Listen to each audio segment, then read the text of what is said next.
RSS के राष्ट्रीय कार्यकारिणी सदस्य राम माधव ने जम्मू कश्मीर के पूर्व गवर्नर सत्यपाल मलिक को लीगल नोटिस भेजा है। लीगल नोटिस इस बात पर कि उन्होंने अपने नोटिस में ये कहा है कि सत्यपाल मलिक ने मेरी छवि खराब करने की कोशिश की है और एक इंटरव्यू जो किया उस पर मेरे ऊपर बेबुनियाद इल्जाम लगाए। मामला आप जानते हैं कि जब से सत्यपाल मलिक जब जम्मू कश्मीर के गवर्नर थे उसके बाद यहां से चले गए, उसके बाद उन्होंने बड़े खुलासे जम्मू कश्मीर को लेकर किए। ये कहा कि यहां उन्हें पैसे ऑफर किए, करोड़ों रुपए ऑफर किए गए एक हेल्थ इंश्योरेंस स्कीम को लेकर। आरएसएस के एक लीडर ने कि आप इस कंपनी को फायदा पहुंचाने के लिए ये फैसला लें तो आपको इतने करोड़ रुपए दे दिए जाएंगे। उसी मामले में रिसेंटली एक इंटरव्यू में 8 अप्रैल के करीब सत्यपाल मलिक ने एक इंटरव्यू देते हुए उस आरएसएस लीडर का नाम रिवील किया और नाम लिया आरएसएस के लीडर राम माधव का। इसका नतीजा यह निकला कि कांग्रेस के लीडर्स ने प्रेस कॉन्फ्रेंस की। कांग्रेस के लीडर्स ने इस बात को उछाला कि जब जितनी भी एजेंसीज हैं, चाहे सीबीआई हो चाहे ईडी हो, वो विपक्ष के नेताओं को टारगेट करने में या विपक्ष के नेताओं को क्वेश्चन करने में या विपक्ष के नेताओं के अगर कोई स्कैम में इन्वॉल्वमेंट है या उनके खिलाफ कोई केस चल रहा है तो उसमें इन्वेस्टिगेशन करने में 1 मिनट का समय नहीं लगाती, तो आखिर राम माधव से क्वेश्चनिंग क्यों नहीं हो रही जब जम्मू कश्मीर के पूर्व गवर्नर ने उनके ऊपर इल्जाम लगाया है कि उन्होंने उन्हें पैसे ऑफर किए हैं। इसी मामले को लेकर राम माधव ने अब एक लीगल नोटिस दिया है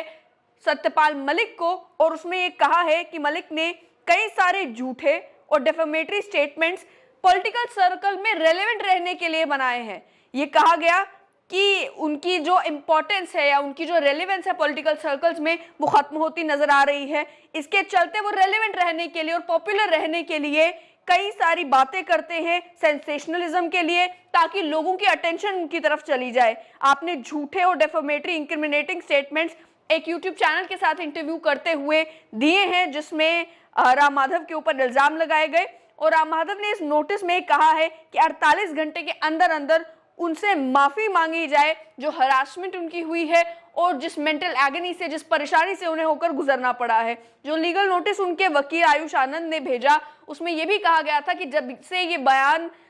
सत्यपाल मलिक ने दिया है उसके बाद से राम माधव को कई सारी कॉल्स आ रही हैं। उनका ये कहना था उन्हें कॉल करके या ट्विटर के ऊपर उन्हें परेशान किया जा रहा है, उनके ऊपर इल्जाम लगाए जा रहे हैं, उनसे सवाल पूछे जा रहे हैं जिसकी वजह से उन्हें काफी परेशानी उठानी पड़ रही है। उस नोटिस में कहा गया कि मेरे क्लाइंट को डिफेम करने के लिए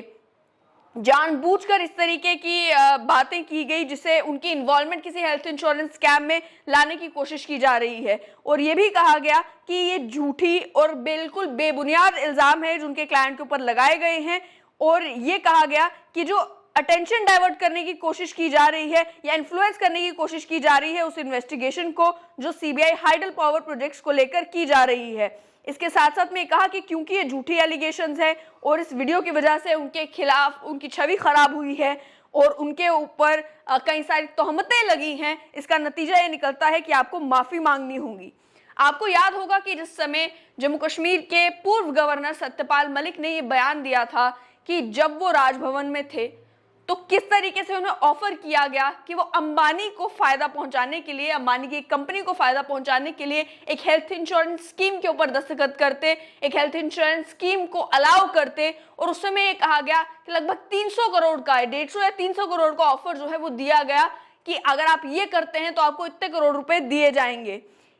ये बयान देने के बाद उन्होंने ये भी कहा था कि एक आरएसएस फंक्शनरी की भी इन्वॉल्वमेंट है जिन्होंने उन्हें रिश्वत देने की कोशिश की जिसमें 2 फाइल्स उन्हें क्लियर करनी थी जिससे फायदा जो है वो अंबानी को पहुंचता।